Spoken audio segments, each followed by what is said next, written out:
Good morning and happy Sunday, everybody. I'm Charlotte McGinnis, and as always, I'm thrilled that you join me here on Sunday mornings, either live or at your convenience, whatever, it works, and all is well.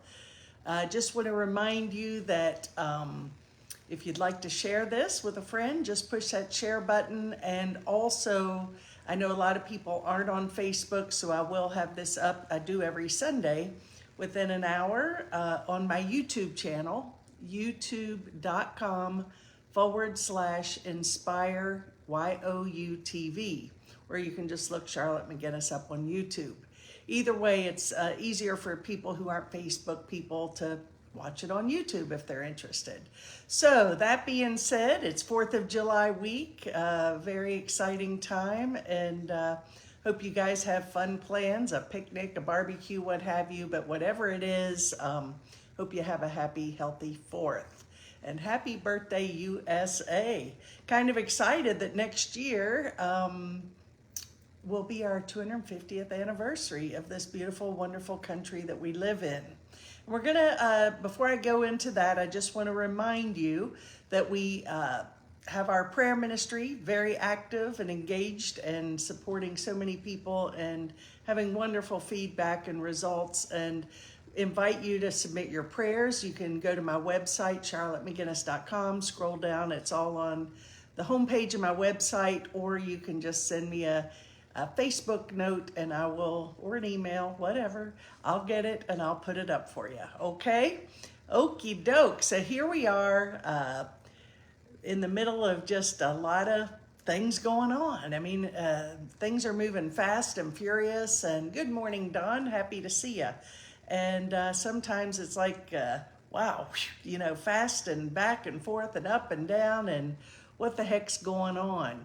So I do believe it's a time of great transformation, recalibrating, alignment, and it's all really good. Even those who are, I would say, futurist or sort of understand the context of what's happening, do say at the other side of this whatever turmoil, perceived turmoil, we'll say, all is well. So that's where I'm keeping my attention, and I'm choosing to do everything I can to stay present, to be in peace, and to try to be that presence of love in a world where there is a lot of fear and struggle and suffering and just misunderstandings. And I know that there's a way out, the way that we can overcome the world. It's right there for the asking.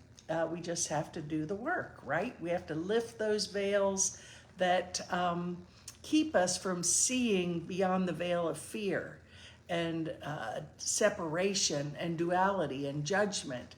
And just a reminder that the ego is really what other traditions, religions may call Satan, the devil, because what is Satan trying to do is keep us from God, right?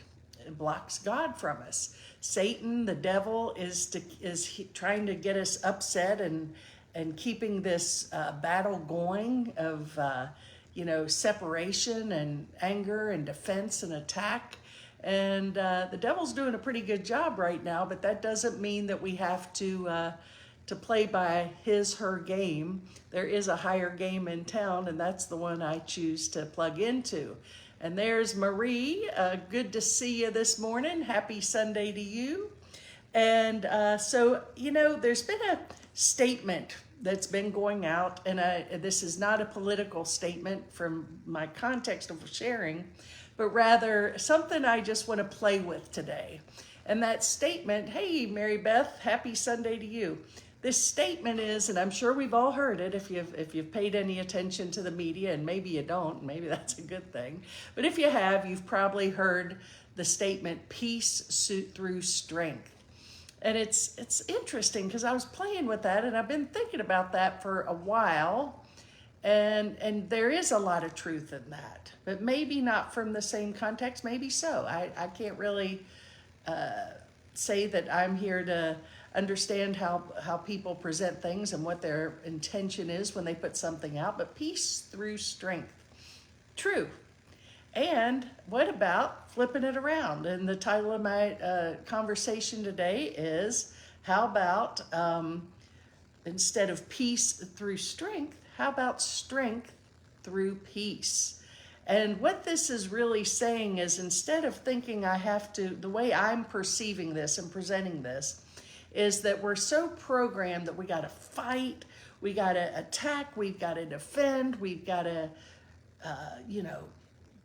be angry at each other and pitted against each other, and we have to be right and we have to be wrong, and so on and so forth. But the truth is, that is a very weak position. That is the devil's position, Satan's position, is, get them fighting, get them pitted against each other. And Spirit's goal, God's goal, love's goal is unity, peace. Let's learn to play nice with each other. I love all my children. You all are created in my image. You're here to recognize that you are a being of light and love, and you're here to recognize that in everyone else. And until you recognize that, I'm gonna, or the universe, or what have you, the divine quantum, will be presenting to you everything unlike love that your soul is calling for to heal. And so all this world is a wonderful feedback mechanism to show us where we still may need to do a little work. So we're going to talk about strength through peace. And really there's a line in the course, a teaching in the course that says, in my defenselessness, my safety lies. And I'm going to get there in a little bit. But before I get there, I'm going to share a quote from Marcus Aurelius. And he says, you have power over your mind, not outside events. Realize this and you will find strength. Ain't that the truth? We're sitting here. I put a quote on Facebook today. I found it just simple and it popped, and it says that I don't need anything to be different for me to be happy.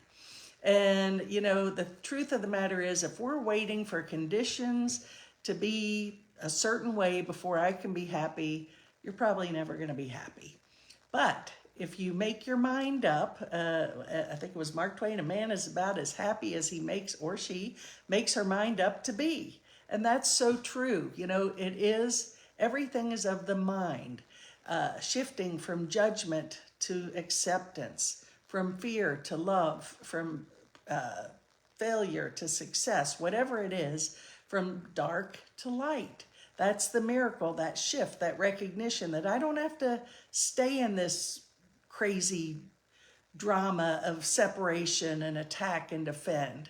And so we're going to talk about how we really do need to cultivate that part of ourselves, the soul, that is here. We're housing the soul in this body, this meat bag, as Gary Renard lovingly calls it. And this body is here to be a means of communication. And it is the temple of the soul, our body. So we have to love that, our bodies, and nurture our bodies and keep them healthy and happy and safe. And the greatest thing we can do is to really go inside, work on presence, work on peace. So there's a lesson in A Course in Miracles, lesson 135 to be exact. And I went into this today or yesterday, and there's lots of good stuff in here. And the title of the lesson is, If I Defend Myself, I Am Attacked. Who would defend himself or herself unless they thought they were attacked, that the attack were real and their own defense could save themselves? And herein lies the folly of defense. It gives illusions full reality and then attempts to handle them as real. It adds illusions upon illusions, making correction even more difficult. And it is this you do when you attempt to plan the future, activate the past, or organize the present as you wish. So, we keep on creating these dramas to fight against and to defend against. And it's just that hamster wheel that we keep running on, and it's like we're never going to get off the hamster wheel if we continue to make this illusion real. If we look to the the dream of this earth, this life experience, being our reality rather than the true nature of who we are, which is all encompassing, all empowered and powerful, which is really where our true strength comes from. Our strength doesn't come from how many weapons or how many battles we fight and win or lose, but rather our strength comes from knowing that I am a being of light, I'm a child of God, I'm a changeless and eternal, powerful light in the universe. And when we come from that perspective, we see the world differently. We project an entirely different vibe into the fear and all the static craziness going on in the world. And thus we are part of the awakening rather than continuation of the illusion and the fear. And so we don't really need, if I defend myself, then I see myself as being attacked. And in the dream, yeah, attack is very real. That everything seems very real in this world right now, right? Well, think about it another way. Go back to your heart, go back to your mind, change your mind, seek not to change the world, but rather change your mind about it.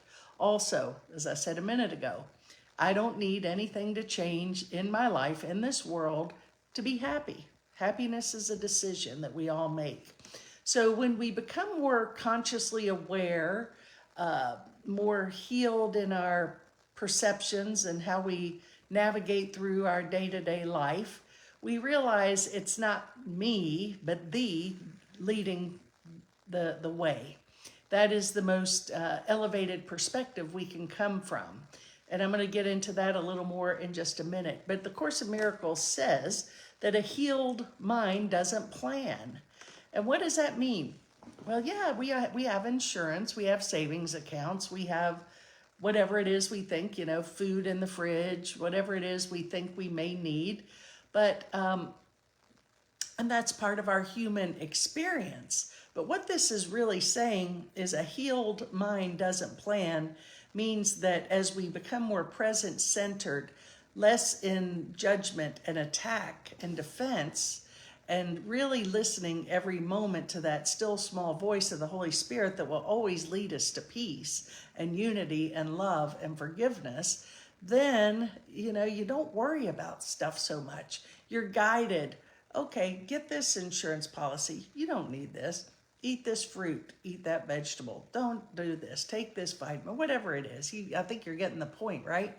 But whatever it is, we're choosing to be led by the Holy Spirit and that still small voice, which the Holy Spirit's purpose is to be the bridge from fear to love, from hell to heaven, from illusion to reality.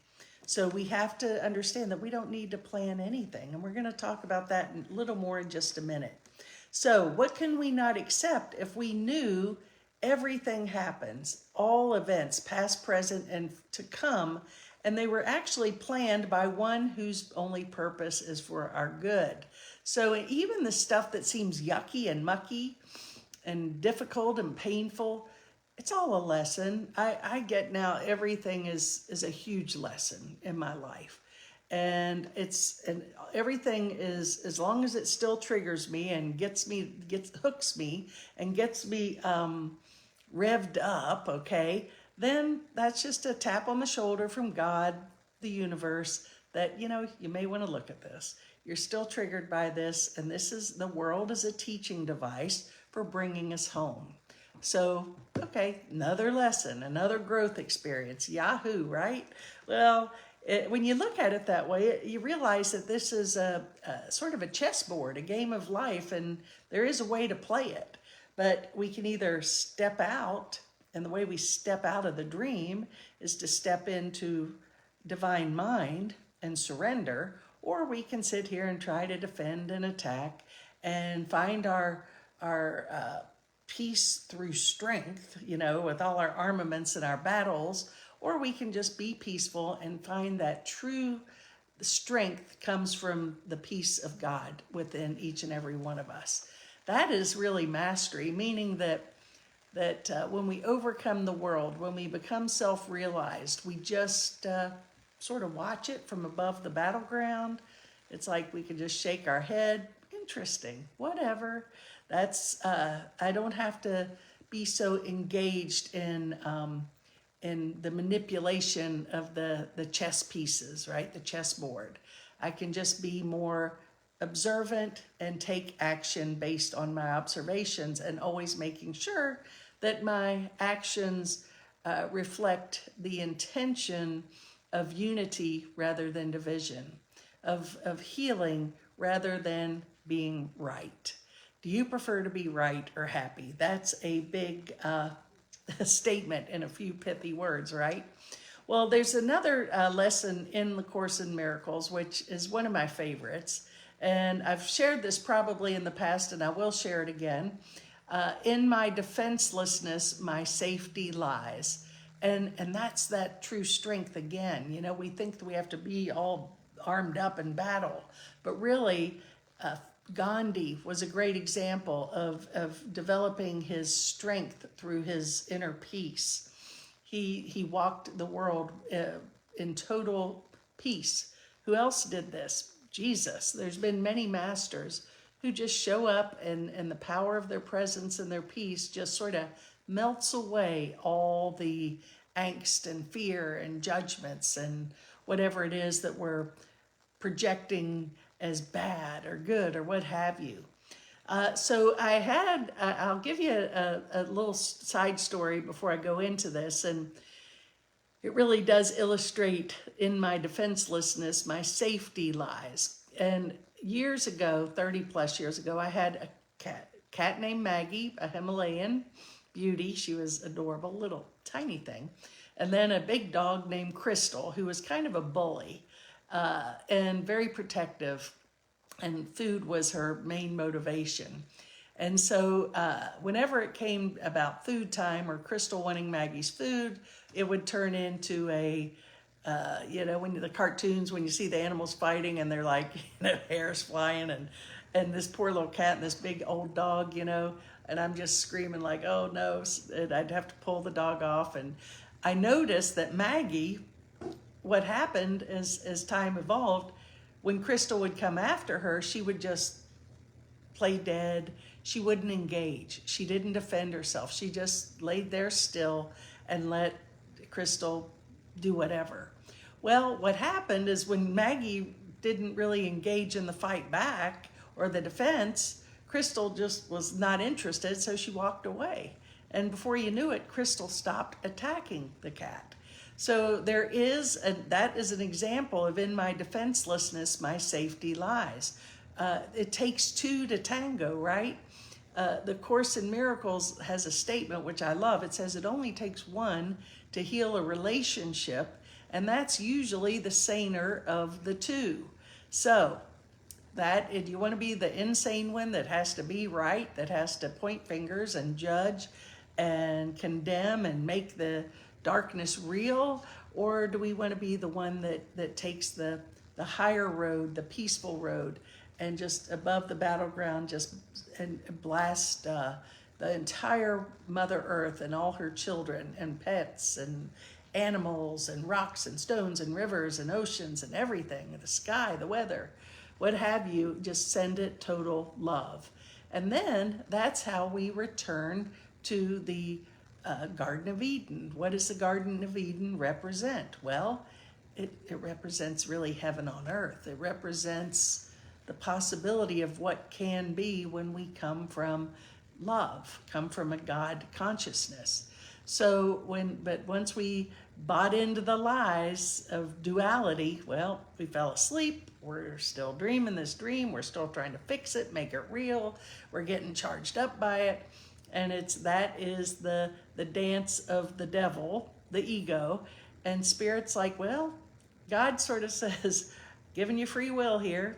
The way out of this crazy dream is to find your strength, and your strength doesn't lie outside of yourself. It lies in you tapping into your inner being, your higher self, your divine light, that seed of love that is in everyone, no one exempt. And when we tap in that, and it's not about me fixing anybody, by the way, but rather as I develop this in myself, guess what?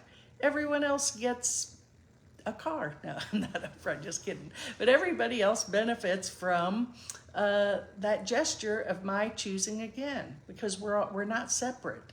Everything is vibrating. We're part of everything and not separate from the water and the ocean and the sky and each other and the earth. We're all part of each other and everything. Sometimes we forget that. So as the Course in Miracles says, in our defenselessness, our safety lies. It emphasizes true safety and peace come from letting go of our defenses and embracing vulnerability. The lesson invites us to recognize our need for defense is based on fear and reinforces the belief in separation. So, does that sound fun? No. But in my defenselessness, just sort of roll over, let go. I put my hands up, let the light come in. I want to be a channel for peace. I want to be a peacemaker here on this planet, and I know each and every one of you are and do as well. So we have to really be vigilant, as the Course in Miracles says, for God and His kingdom only. We need to be more humble. And what is humility? We were talking about this in our Way of Mastery group this past Friday. Humility is really understanding that we finally realize of myself, of my ego, I can do nothing. I'm weak. That's a very weak stance. And that's why I'm saying, we don't have, we're not getting our strength from fighting and beating each other up, but rather from knowing that of myself, I can't do nothing. Rather, with God, all things are possible. So I'm willing to lay aside my programs, my perceptions, my projections, my insane beliefs, my desire to make this good, bad, ugly, whatever, and I'm willing to surrender and let go. I'm willing to look at where I identify my ego identities. And my ego identities, I was talking to some friends the other day, and as many of you may or may not know, I spent many years of my life as a golfer, as a competitive golfer in the golf business, and loved every minute of it. And I keep thinking I'm going to go back and play again, but it's the strangest thing. I don't identify with that anymore, and it's kind of it's hard to explain, but I don't identify with any of that anymore. I don't I even dropped. I'm an ordained minister. I've dropped that label reverend, because to me that's just another label. Who are you? Who am I?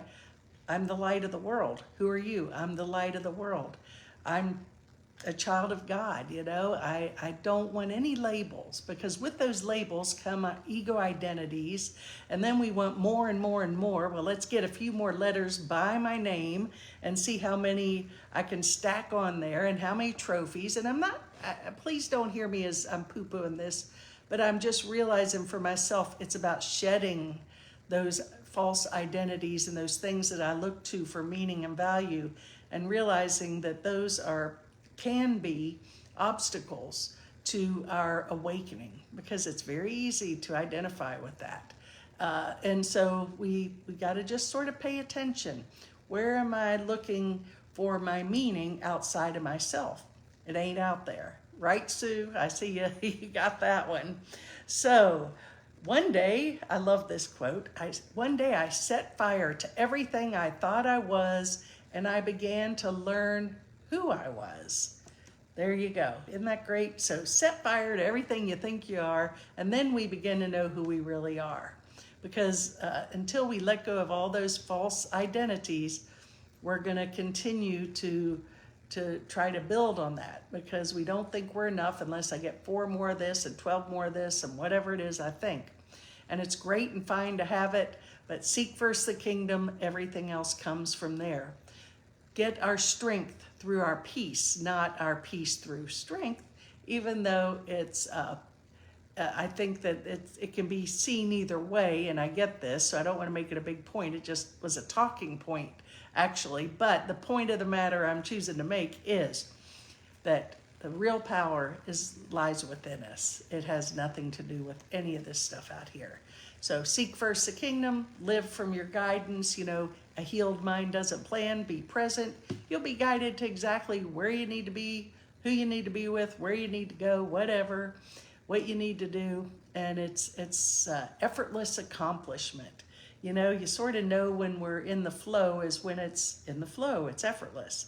And when we're struggling and pushing that boulder up the hill, which I've done for many years, trying to fix it, change it. Oh yeah, well, don't work. That just gives you stress. So I choose now to just step back. Okay, Spirit, you want me to do this? Okay, I'll do that. But even then, I'm not attached to the outcome. Whatever thy will be done is good enough for me. And as again, I don't need, mastery is when we realize I don't need anything to be different before I am at peace or happy. Now, this is something that I think is really hugely powerful and true. And if we really got it, this would surmise what I'm choosing to come across with today, the message I'm choosing to share. And it says, according to the research of Dr. David Hawkins, one individual who vibrates to the energy of pure love will counterbalance the negativity of the 750,000 who do not. In a world gone mad, spiraling with so much noise, fear, and division, the greatest revolution is to stay anchored in love.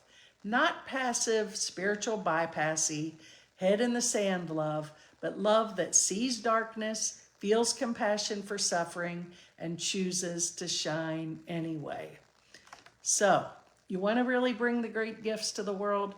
You want to you want to do the work of our Father in heaven, our Mother, Father God, our Creator? Then we need to be anchored, stay anchored in love.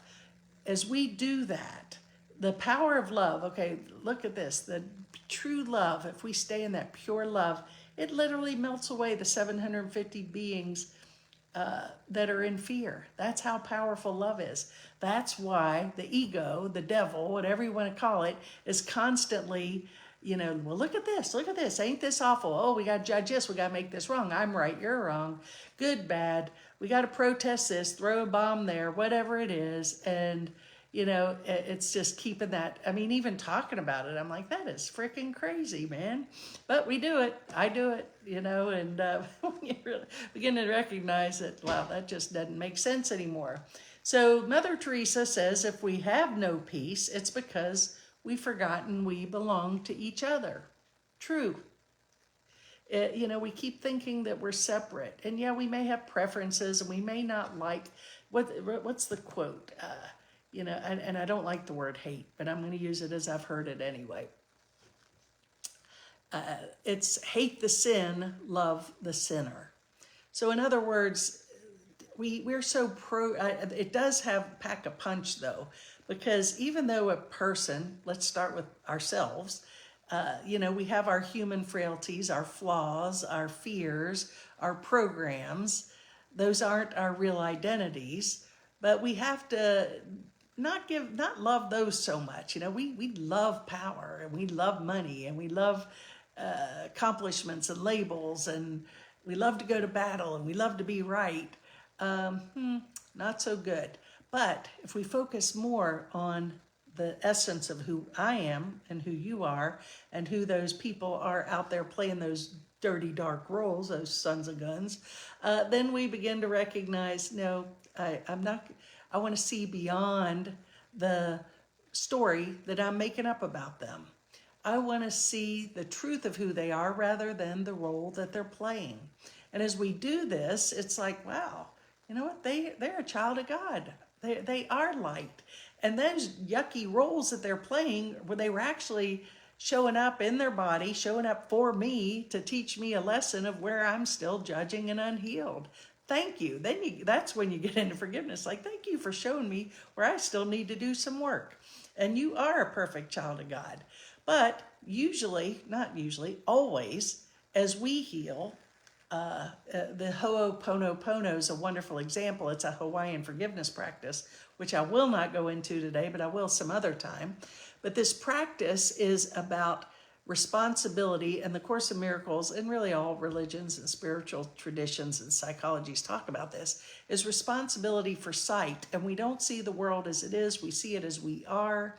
So as I clean my own stuff up, not only am I healing my perception, but everyone benefits, and it's a wonderful thing.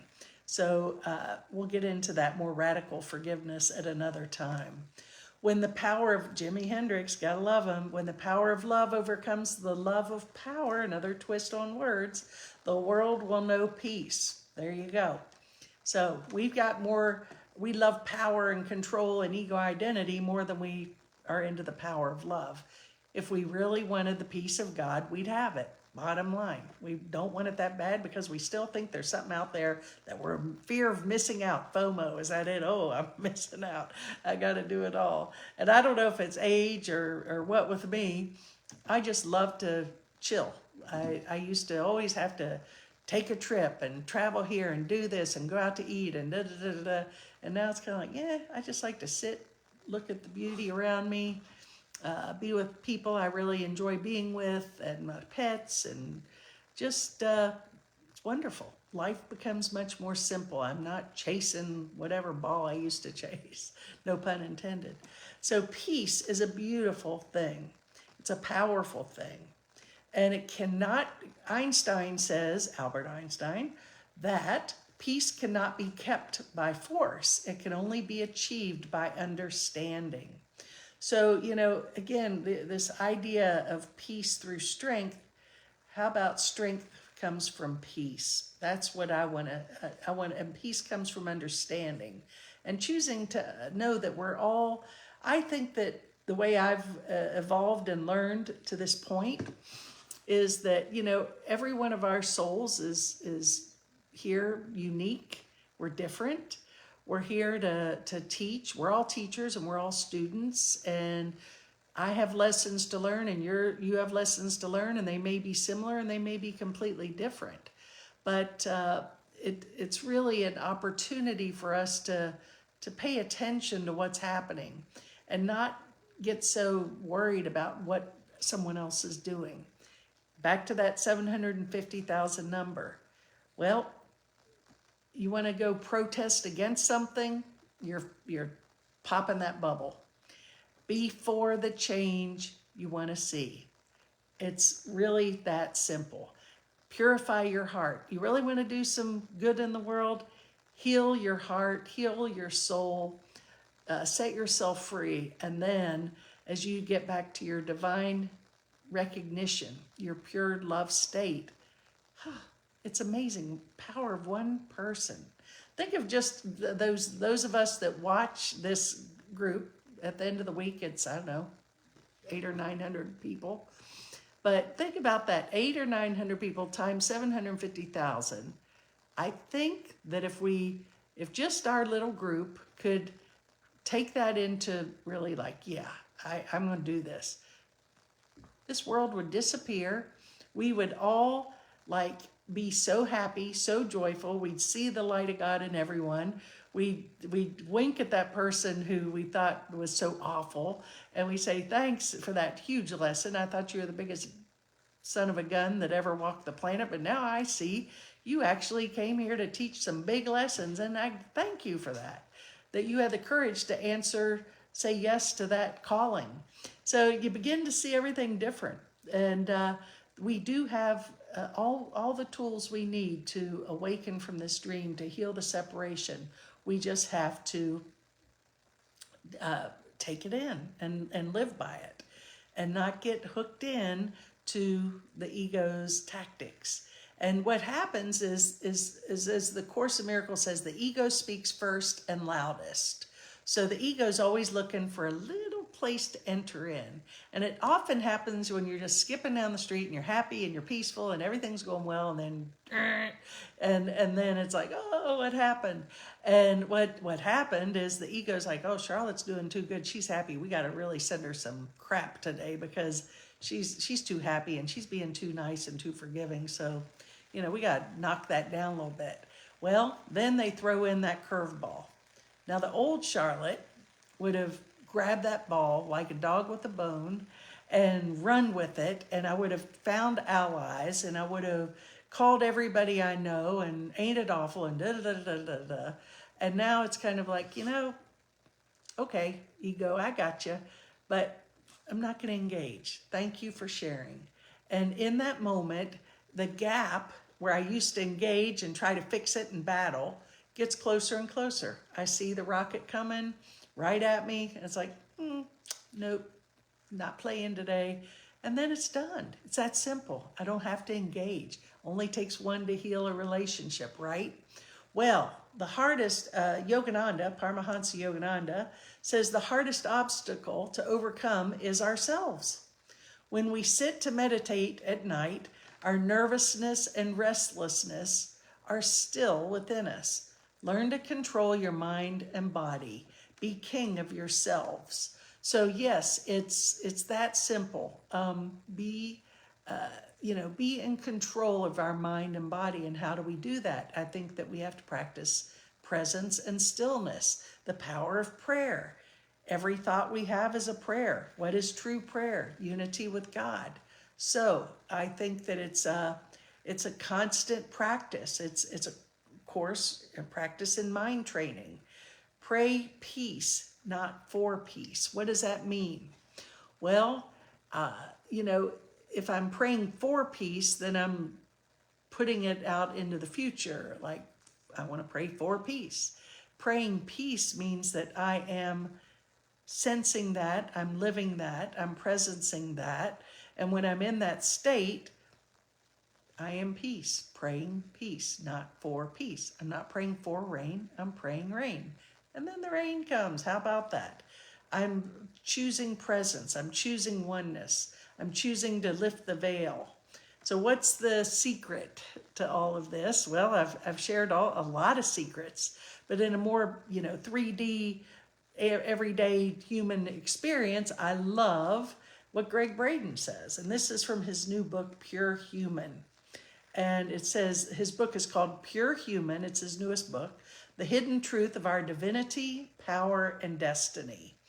And he says, it's by loving fearlessly, forgiving without exception, honoring our bodies with the highest form of nutrition available, and learning to trust the innate intelligence of our immune system and other bodily systems that we triumph over the oppression we see around us, rather than attempting to win the battle by fighting against it. And there's so much beauty and power in that statement. So we've got to love fearlessly, forgive without expectation, honor our bodies. And then that's how we triumph over the darkness.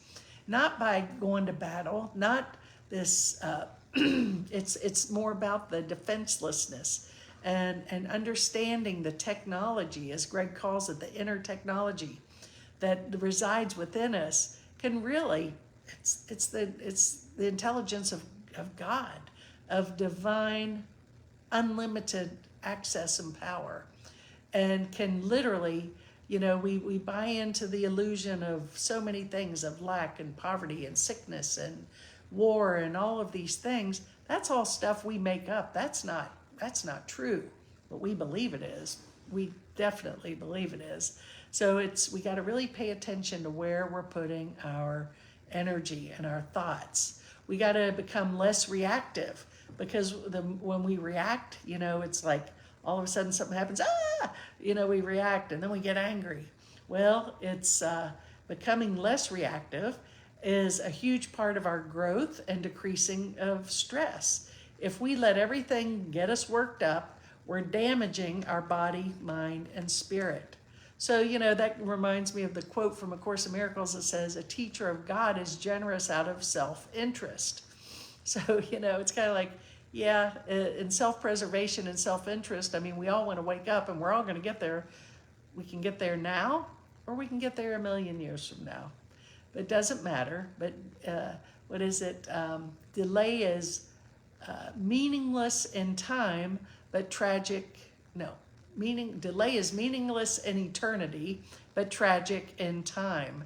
Meaning, yeah, we're going to get there, but why do we sit? But you want to wait another 40 lifetimes to figure this out? Don't have to. You can just, as Greg says, forgive fearlessly, ferociously. Take care of your temple. Love everybody. It's not it's not rocket science, but it is. It's beyond rocket science, but it's so darned easy. It seems like, well, it can't be that easy because the world tells me that I got to get more degrees and get more stuff and read more books, and it all is part of our human experience. But just remember, there's something bigger. And remember, speaking of flipping, okay, we want to flip from seek outside of myself for validation and peace, seek first the kingdom, and we'll be led to everything that serves not only us, but serves humanity and each other. So God is love, and when we feel unconditional love for all living beings, that is God. So, are you there? Do you feel compassion and love for all human beings? Well, I'm working on it. I'm way better, and I know you guys are too, and you're great inspiration to me for how committed and devoted you are to your spiritual journey. And but just it's all about reversing. It's an inside job. Seek first the kingdom. And just remember that even though it seems as though, and I started off today, I said, there's projections that, yeah, we're going through these turbulent times. I look at it as a big wake-up call. But once and this is going to bring us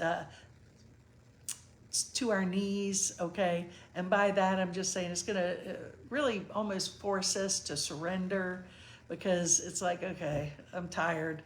Okay, God. And when enough of us live from that purity of heart, and 750,000 people are lifted by our purity, then yay.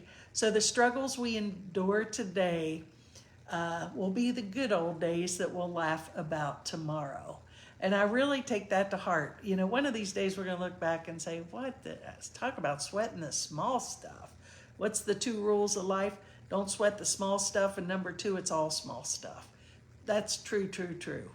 And I'm going to close by saying, set your intention for the day. And wherever you go there with love.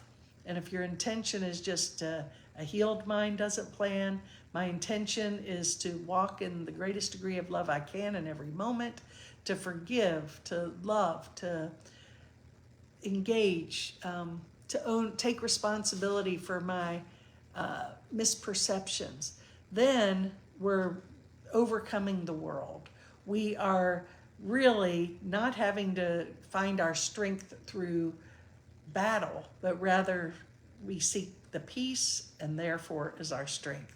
So thank you so much for tuning in, everybody. Really appreciate it. And if you feel like passing this along, I'd be grateful for that. Just push that share button. And also remember that I have everything is up on YouTube within an hour or so after this on Sundays.